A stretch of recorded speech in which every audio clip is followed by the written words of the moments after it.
that it feels right.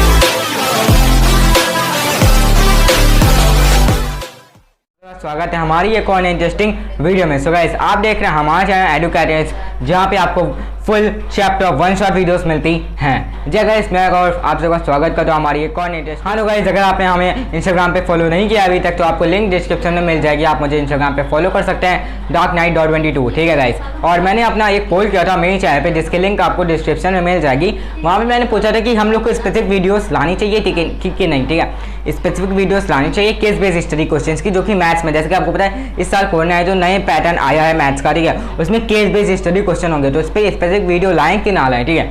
तो आप वो पोल में यस और नो करके बता सकते हैं, ठीक है।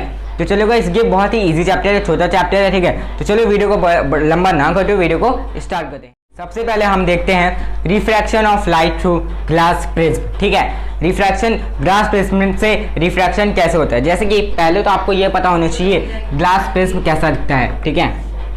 ट्रायंगुलर में होता है, ठीक है, ऐसे करके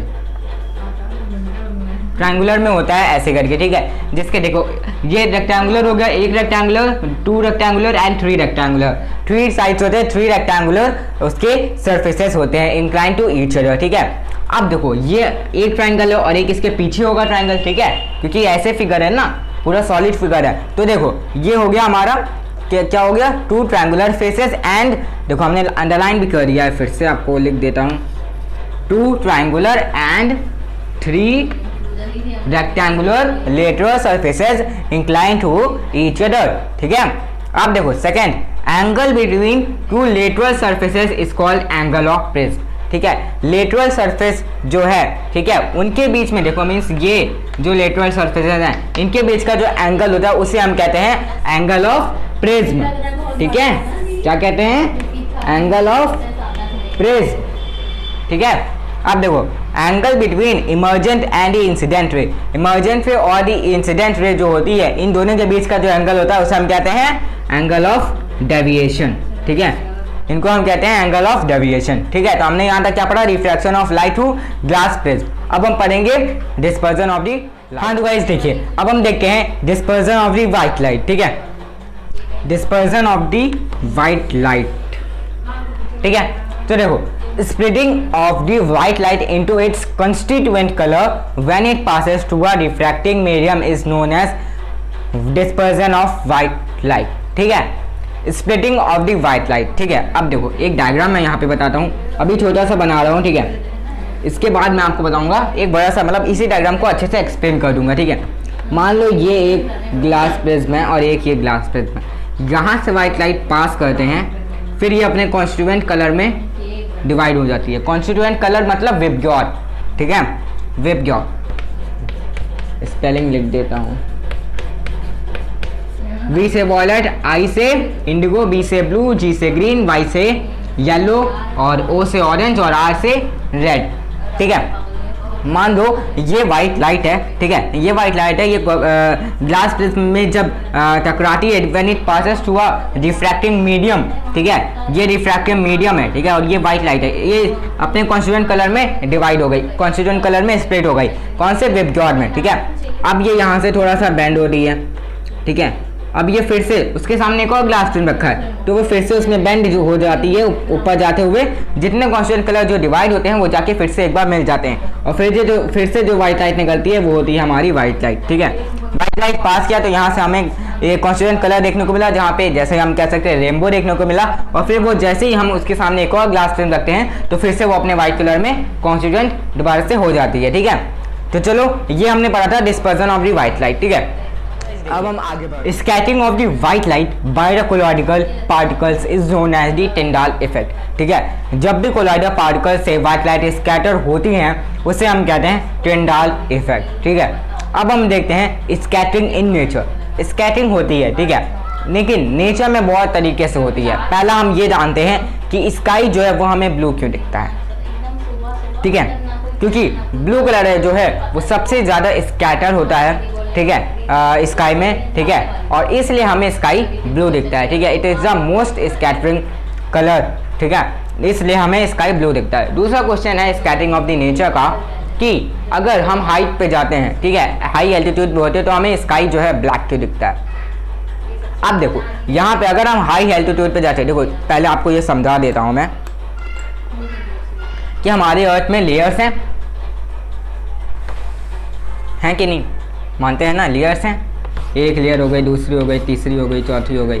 अब देखो मैंने इन लाइंस को कैसे बनाया है, आपने नीचे वाली देखी होगी तो वो थोड़ी मोटी है, उससे कम, फिर थोड़ी कम, फिर उससे पतली, फिर उससे पतली, ठीक है। तो ऐसे ही लेयर जो है वो जो सबसे नीचे होती है लेयर, ठीक है, वो हमारी मोटी है, लेकिन हम जितना जैसे जैसे ऊपर जाते हैं वैसे वैसे जो लेयर है वो थिनर होती जाती है, ठीक है। जैसे जैसे हम ऊपर जाते हैं वैसे वैसे लेयर थिनर होती जाती है, ठीक है। तो इसीलिए जब भी हम हाई एल्टीट्यूड पे होते हैं, मीन जब भी एरोप्लेन में होते हैं, तो हमें स्काई ब्लैक क्यों दिखता है, ब्लैक डार्क इसलिए दिखता है क्योंकि जो स्कैटरिंग ऑफ द लाइट होती है उसकी वजह से, एटमॉस्फेरिक रिफ्रैक्शन की वजह से, ठीक है। वहाँ पे स्कैटरिंग ऑफ द लाइट हो नहीं पाती है, ठीक है, एटमॉस्फेरिक रिफ्रैक्शन होता नहीं है, इसलिए हमें जो स्काई है वो हमें क्या दिखता है, डार्क, ठीक है। और यही सेम आंसर है, अगर हम स्पेस से देखते हैं स्काई को, वो हमें डार्क क्यों दिखता है, क्योंकि हम हाई एल्टीट्यूड पे होते हैं, वहाँ पे स्कैटरिंग ऑफ द लाइट नहीं हो पाती है और इसलिए हमें स्काई जो है वो हमें डार्क दिखता है, ठीक है। अब तीसरा क्वेश्चन है यहाँ पे कि यहाँ पे, हाँ तो गाइस देखो, ठीक है, अब हम तीसरा क्वेश्चन देखते हैं कि फॉगी मीन जब भी एकदम कोहरा होता है, फॉगी रीजन होता है, तो वहाँ पे हमें जो है कि हम ऑरेंज लाइट्स देखते हैं, डीपर लाइट्स देखते हैं, ठीक है।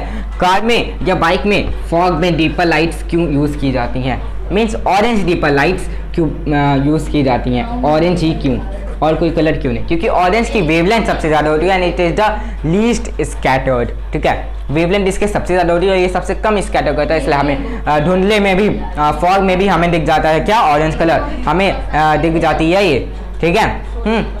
उसके बाद होता है कि हम देखते हैं कि इसका जो स्काई है, ठीक है, मीन्स नहीं सॉरी, जो रेड लाइट है, ठीक है, रेड लाइट्स मीन्स जो डेंजर साइन होते हैं, जैसे कि आपने देखे होंगे डेंजर साइन बहुत ढेर सारे होंगे, या ठीक है, या तो ट्रैफिक साइन वो हमेशा रेड में होते हैं, जैसे कि एक कट हो गया, ठीक है। अब ये रेड में होगा, क्यों होगा, क्योंकि रेड की भी सबसे ज़्यादा वेवलेंथ होती है और ये सबसे कम स्कैटर करता है, इसलिए हमें दूर से ही रेड कलर दिख जाता है, ठीक है। तो ये है इसका आंसर, ठीक है। तो गाइस अब यहाँ पे इसमें इसी से रिलेटेड क्वेश्चन है, स्कैटरिंग इन द नेचर से, और फिर हमारा चैप्टर यहाँ पे खत्म कर दिया गया है, ठीक है। ह्यूमन आई वाला था लेकिन वो हमारा रिमूव कर दिया गया है, वो सिर्फ ओरली क्लास में कंटेस्ट करने के लिए, क्लास में सिर्फ डिस्कशन करने के लिए किया गया है, ठीक है, एग्जाम में नहीं आएगा, ठीक है। तो आपको होता है कि हमने जो पूरा चैप्टर है वन शॉट में कंप्लीट कर चुके हैं, ठीक है। टिंडाल इफेक्ट पढ़ लिया, डिस्पर्जन ऑफ वाइट लाइट पढ़ लिया, splitting of the white light पढ़ लिया, ठीक है।